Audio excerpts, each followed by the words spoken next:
Message of the Holy Father John Paul II for the 22nd World Communications Day. Social communications and the promotion of solidarity and fraternity between peoples and nations. Brothers and sisters, my dear friends, communicators, if one day it can be truly said that to communicate is the same as to fraternize, that communication signifies human solidarity. Will not this be the most beautiful result of mass communications? It is on this theme that I would propose to you that we reflect on the 22nd World Communications Day. In speaking of fraternity, I use the term in its strict meaning.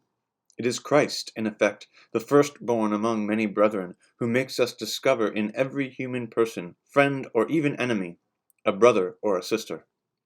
Christ, who came not to condemn the world, but to save it, calls all humanity to unity. The spirit of love which he gives to the world is also a spirit of unity. St. Paul shows us the same Spirit who grants a variety of gifts, who acts in the different members of the same body.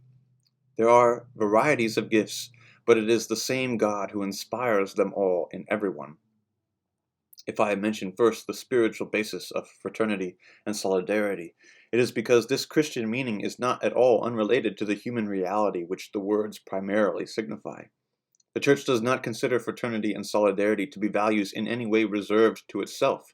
On the contrary, we remind ourselves always how Jesus praised the Good Samaritan who recognized a brother in the man who was wounded, in contrast to the priest and the Levite. In like manner, the Apostle Paul invites us not to despise the gifts of others, but to rejoice in the Spirit's workings in each of our brothers. Fraternity and solidarity are basic and urgent things. They ought to be, in our times, distinguishing marks of peoples and cultures. The joyous unveiling of their happy, friendly, helpful relationships with one another.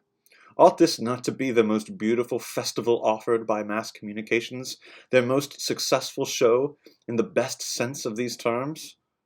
In this period of spectacular development in mass communications, the bonds which they weave between peoples and cultures represent the most precious and valuable support that they offer to humanity.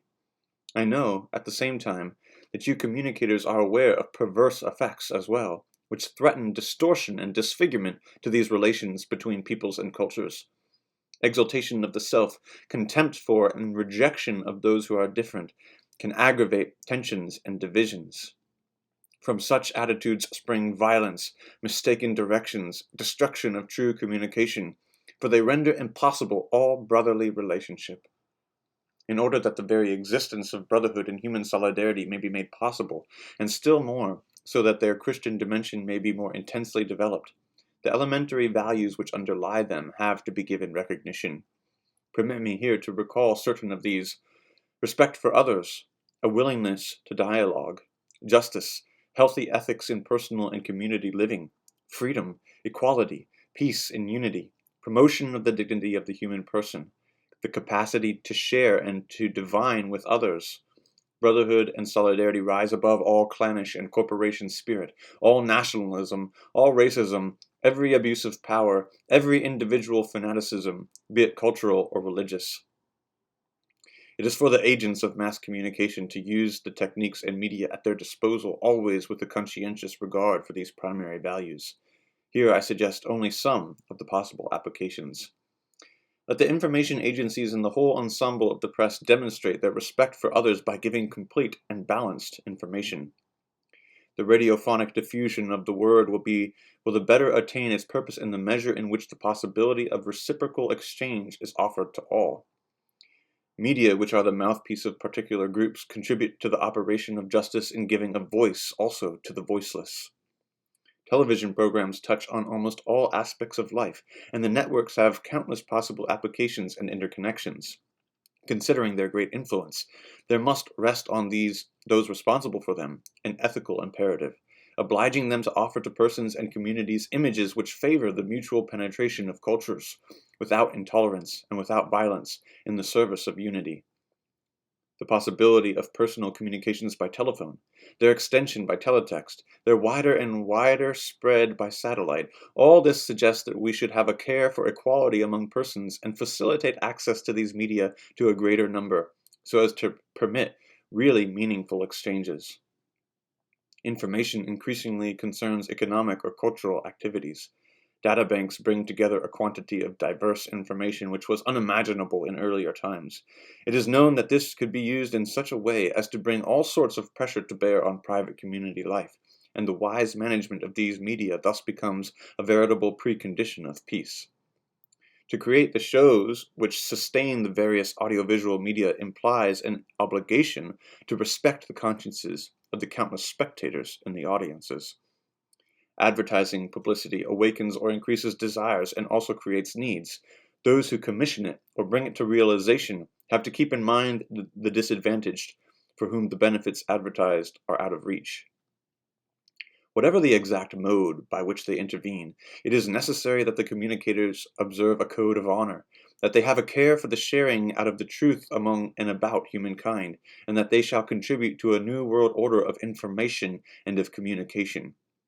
In the midst of the ever more concentrated and active network of social communications spanning the world, the Church binds itself simply to keep on ceaselessly recalling, as an expert in humanity, the values which constitute the grandeur of the human being. But she is at the same time convinced that these cannot be assimilated and put into action in the concrete if the spiritual life of the human being is forgotten. For Christians, the revelation of God in Christ is an illumination on man and woman, on humanity itself.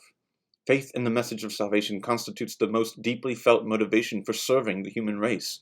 The gifts of the Spirit engage us in the service of others in a brotherly solidarity. The question may be asked of us, are we not perhaps too trusting in our openness to this kind of thinking? Do the tendencies which are apparent in the field of mass communication really permit us to entertain such hopes? To hearts which are troubled by the risks of the new technologies of communication, I would reply, fear not. Far from ignoring the reality in which we live, we read it more profoundly. We distinguish, in the light of faith, the authentic signs of the times. The Church, full of care for man and woman, is aware of the deep aspiration of the human race for fraternity and solidarity, an inspiration often disowned or disfigured, but indestructible because it is sculpted in the human heart by the same God who has created in it the need for communication and the capacity to develop it on a planetary scale. On the threshold of the third millennium, the Church reminds men and women that fraternity and solidarity cannot be regarded merely as conditions for survival. They are essentials of their vocation, a vocation which the exercise of social communication permits them to realize freely. Permit me then to say to you all, especially in this Marian year, do not be afraid.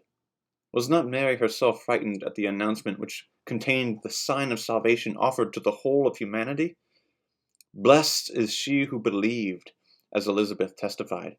It is thanks to her faith that the Virgin Mary accepts God's plan, enters into the mystery of Trinitarian communion, and, becoming the Mother of Christ, inaugurates in history a new fraternity. Blessed are those who believe, those whom the faith liberates from fear and opens to hope, and leads to the construction of a world where, in fraternity and solidarity, there is a place for the communication of joy. Animated by this profound joy for the gifts of communication received for the building up of all in this solid fraternity, I invoke on each one of you the blessing of the Most High. From the Vatican, 24th of January, 1988, the Feast of St. Francis de Sales.